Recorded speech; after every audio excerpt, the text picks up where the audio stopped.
అర్జునుడు ఒకసారి అలా చూస్తాడనమాట.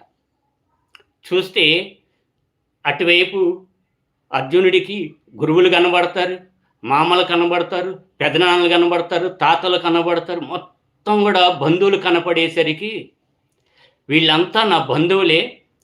ఈ బంధువుల్ని చంపేసి నేను విజయం సాధిస్తే నాకొచ్చే లాభం ఏంటి? అని జెప్పేసి కృష్ణుడిని అడుగుతాడు. కాబట్టి లాభం లేని యుద్ధం నాకెందుకు? నా బంధువుల్ని, గురువుల్ని, తండ్రుల్ని, తాతల్ని, మనవల్ని చంపి రాజ్యాలు సాధించి నాకొచ్చే లాభం ఏంటి? ఇటువంటి యుద్ధం నేను చేయను. ఓ కృష్ణ, నా వల్ల కాదు. నా యుద్ధం చేయను అని జెప్పేసి ఆ ధనస్సు ఏదైతే ఉందో అది కింద పడేస్తాడు. పెట్టేసి రథం మీదకెళ్ళిపోయి కూర్చుని